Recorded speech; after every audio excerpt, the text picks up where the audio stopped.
E aí, pessoal da primeira série do Colégio Marista de Londrina, tudo bem? Professor Sérgio de História, novamente com você aqui para continuarmos o capítulo 2, Assim Nasceu a Humanidade. Nosso tema específico dessa aula, o povo hebreu. Em termos geográficos, a região do Oriente Médio predomina em desertos. É a antiga região da Palestina e atualmente é o Estado de Israel.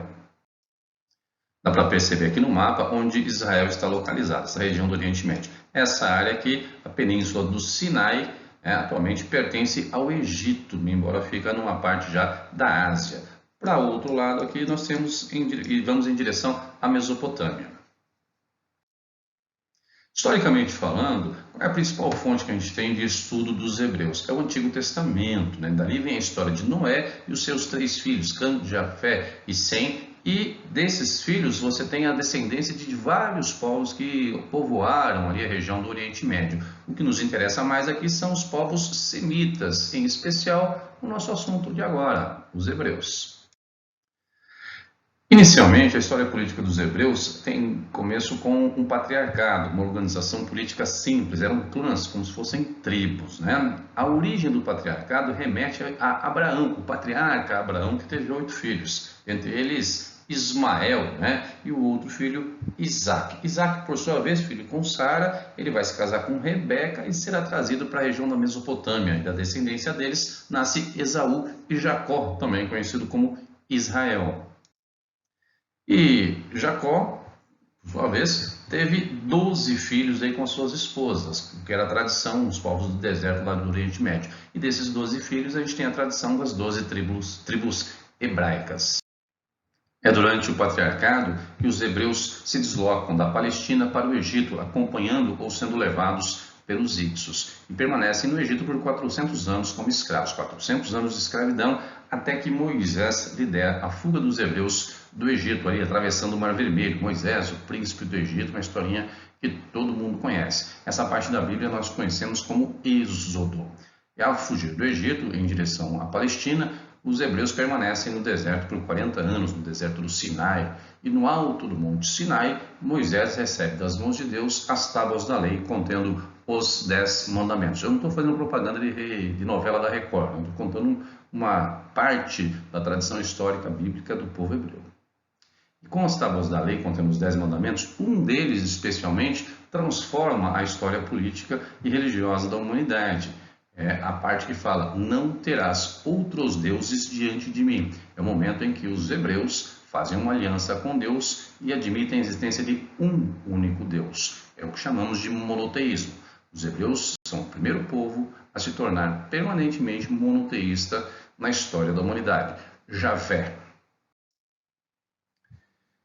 Aqui o caminho percorrido por Moisés ao liderar a fuga dos hebreus do Egito. Saem do Egito, atravessam aqui o Mar Vermelho, acessam a península do Sinai e o Monte Sinai, aqui na região sul da península, é onde ocorre o encontro de Moisés com Deus, segundo a tradição bíblica, é claro. Depois desse momento, Moisés morre e não consegue ver o seu povo retornar à Terra Prometida.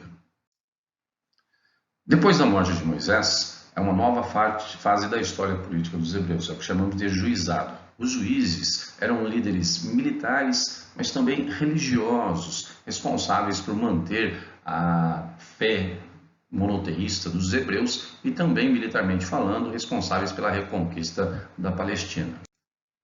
Após a reconquista da Palestina, os hebreus têm o seu melhor momento, que é a monarquia, que a gente também chama de realeza. Saul foi o primeiro rei, porém precisamos destacar outros 2 aqui, Davi e Salomão, pai e filho, né? Davi conquistou Jerusalém e unificou os hebreus. É famosa a história de que ele mata o gigante Golias com uma pedra, né? O rei Davi. Filho dele, Salomão, por sua vez, construiu o Templo de Salomão, Templo de Jerusalém, além de uma fundição para produzir artefatos de metal, uma tecnologia conhecida pelos hebreus trazida do Egito. Essa fundição vai ser extremamente importante para o progresso comercial e para o sucesso administrativo à época. No reinado de Salomão, os hebreus alcançam seu esplendor, é um momento mais rico, mais próspero deles também. Ele organiza administrativamente e também torna mais eficiente a arrecadação de impostos, um negócio muito parecido com a Receita Federal do Brasil. O Templo de Jerusalém, à época, era a maior construção do mundo, exceto as pirâmides do Egito. E o templo servia para abrigar as tábuas da lei, além de ser o palácio, né? Abrigar as tábuas da lei contendo os 10 mandamentos. Nessa alegoria é uma possibilidade, né, do formato arquitetônico do Templo de Jerusalém. Na cidade histórica de Jerusalém, uma parte do muro que originalmente pertencia ao Templo de Salomão ainda existe. É um local de visitação, de peregrinação. É o Muro das Lamentações, mundialmente conhecido. Durante o período da monarquia, após a morte de Salomão, o reino se divide em dois. É o cisma hebraico, uma fase importante da história política dos hebreus. O reino de Israel mantém a capital em Samaria, terra dos samaritanos, um reino mais ao norte, urbano, comercial, e pela proximidade em relação com os fenícios, nas relações comerciais, acaba adotando o politeísmo e abandonando a tradição monoteísta dos hebreus. O rei do reino de Israel era Jeroboão. Porém, Roboão ele fica governando o reino de Judá, mais ao sul, um reino mais ligado às atividades agropastoris, e se mantém fiel ao monoteísmo. Sua capital era Jerusalém. Já próximo ao fim da história política dos hebreus, ocorre o chamado cativeiro da Babilônia. No século 8 a.C., Sargão II, sob a liderança dos assírios, conquista o reino de Israel. Depois, no século 6, Nabucodonosor, nas duas campanhas que ele faz da Palestina, sob a liderança dos hebreus, conquista o reino de Judá.